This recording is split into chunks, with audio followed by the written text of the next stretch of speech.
Bom dia, pessoal.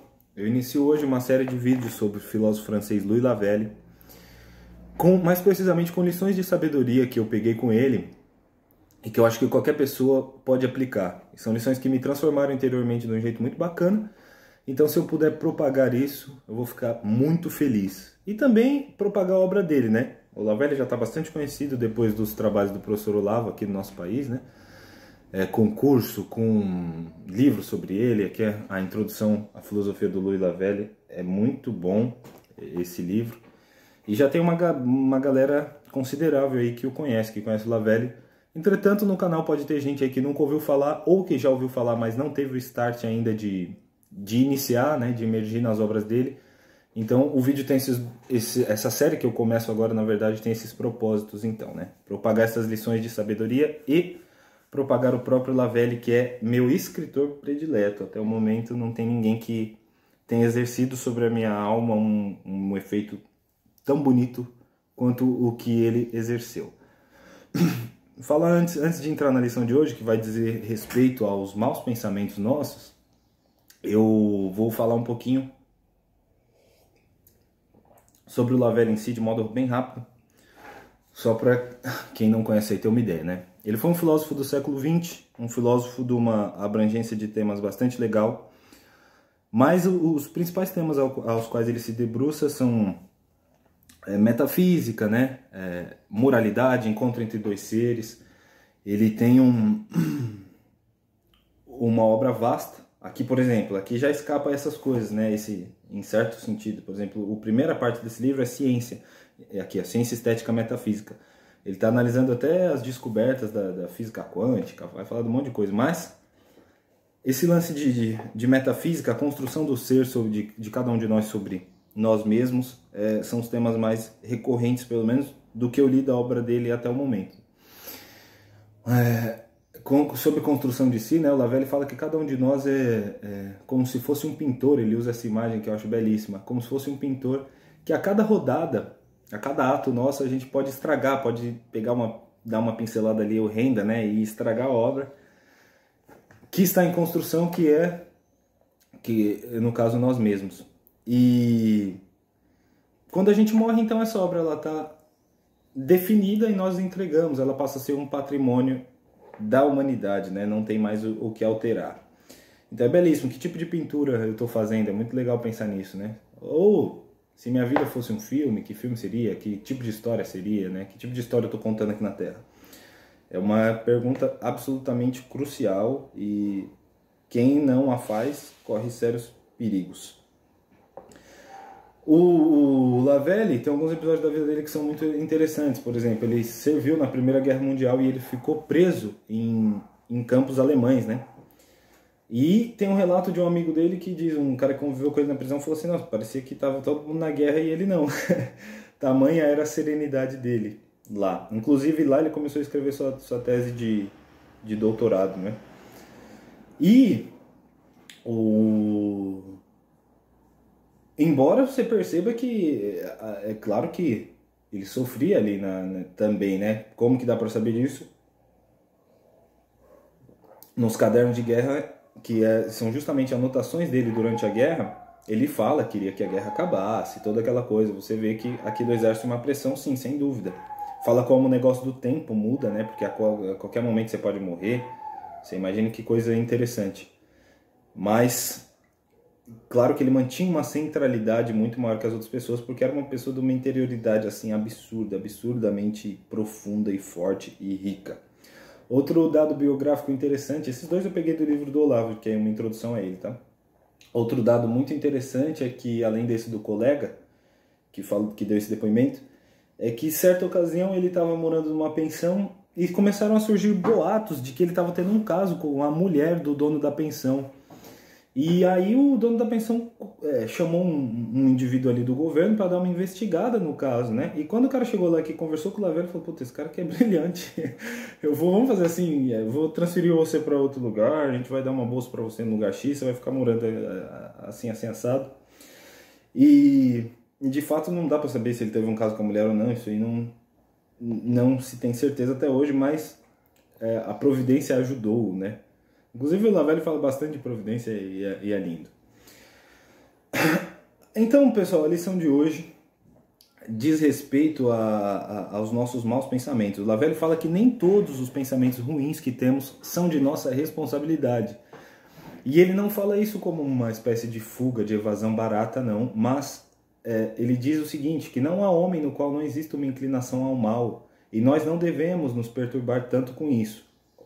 O fator crucial é que a gente não se associa a esse mal, as pessoas boas não se associam a esse mal. Ele também está nelas, mas elas não se associam. E ele fala que há pessoas muito escrupulosas que elas acabam dando vida ao mal em si, justamente por querer ser muito sincero e confessar a si ou a outras pessoas um mal que ainda não era de responsabilidade dela, porque não tinha ainda o assentimento da vontade. Eu já conheci, acredito que você aí já deve ter conhecido também, pessoas que se tornaram muito imorais justamente porque elas eram morais demais. Então, o fato de ela estar infringindo uma regra, para ela era uma coisa tão pesada que ela preferia abolir qualquer regra para não ter que lidar com esse peso, que era um peso que ela mesma impunha excessivamente. Tem gente que corre de Deus por isso, né? A pessoa vê Deus como alguém que está julgando o tempo inteiro, e embora, é claro que a gente tem que ter medo de Deus, mas Deus também é graça, Ele nos quer, né? Deus é amor. Ele nos quer com Ele o tempo inteiro. Se você ler ali, eu estava lendo recentemente o livro de Isaías, ele fala, eu vou dissipar, Deus fala, né? Eu vou dissipar suas transgressões como nuvens, né? Tudo vai embora, vem a mim porque eu te redimi. É uma coisa linda. Não precisamos só ficar o tempo inteiro com esse medo e essa pressão. Eu vou dar um exemplo para ficar mais claro essa coisa dos maus pensamentos. Um exemplo bastante recorrente. Nossa sociedade atual, ela nos manda enxurradas de estímulos sensuais, todo tempo, né, em propaganda, em rede social, etc, etc, etc. E claro que essas imagens vão se instalar em nós em alguma medida, mas enquanto elas ainda não são o fruto da minha vontade, enquanto eu não me demorei nelas, enquanto eu não tive prazer deliberado nelas, elas não são uma responsabilidade minha. Então, essas imagens sensuais passam e ficam na nossa cabeça. De repente vem no momento impróprio uma imagem sensual, ou pode ser que qualquer imagem sensual seja imprópria. Se você tem, por exemplo, um compromisso, você não vai querer ficar pensando em outras pessoas, evidentemente, né? Mas pode ser que isso passe na sua cabeça rapidamente. Enquanto você ainda não deu o aval da sua vontade, isso não é culpa sua. Então passa, você deixa aquilo embora, não se demora naquilo e tá tudo certo, não é seu. Esse é um exemplo bobo até de coisas sensuais, mas é porque acho que é um exemplo que abrangente, né? Que muita gente já vai ter experimentado. Mas tem outras coisas, às vezes a gente tem uma inveja muito forte de alguém ou uma raiva muito grande de alguém, só que não propriamente tem, quer dizer, mas ela passa pela gente e a gente fala, opa, peraí, né? Reconhece aquilo e fala, não, isso aqui, você não deu consentimento da sua vontade, você repeliu aquela coisa, você não precisa ficar se martirizando por esses pontos. Isso me fez um bem muito grande porque eu parei de perder muito tempo, eu deixei a graça trabalhar mais e parei de querer exercer certos controles e certas pressões que não eram necessárias. Essa visão é contrária a uma coisa que eu vi no livro Cristianismo Puro e Simples, do C.S. Lewis, que também é outro autor que eu gosto, mas o C.S. Lewis fala assim, que essas coisas que não estão sob o jugo da nossa vontade, então dizem muito respeito sobre nós. As coisas que eu não controlo com a minha vontade, mas que estão em mim, elas são mais eu, o C.S. Lewis chega a falar isso em certo momento, do que o resto. De forma alguma, não concordo, apesar de gostar muito do C.S. Lewis e apesar de entender que ele falou isso num bom propósito, que é o seguinte, foi uma espécie de estímulo à humildade ali. Se passam tantas coisas ruins na sua cabeça, como é que você vai pensar coisa ruim de outros, né? É mais ou menos isso. Só que, negativo, o que mais sou eu é a luz, não a treva, né? Até tem um vídeo muito bonito que o Olavo fala, no qual uma aula do Olavo, que o Olavo diz assim, o pessoal hoje em dia criou uma mania de achar que o que mais caracteriza uma pessoa, que é mais propriamente ela, são as trevas, sei lá, desejos reprimidos, as coisas, os monstrinhos, os cobras lagartos do subconsciente, do inconsciente ali, quando na verdade não. O que mais caracteriza cada pessoa é a luz. Por exemplo, os pecados, ninguém vai inventar um pecado novo, né? Desde Adão e Eva, todos os pecados já estão... Você vai no máximo, você vai... Claro que em mim certo pecado tem um relevo maior, em outra pessoa outro pecado que tem um relevo maior, Mas ninguém vai inventar nada novo, né? Agora, não é todo mundo que escreve a obra do Louis Lavelle, por exemplo. Então nós somos muito mais caracterizados pela luz em nós, não pela treva. E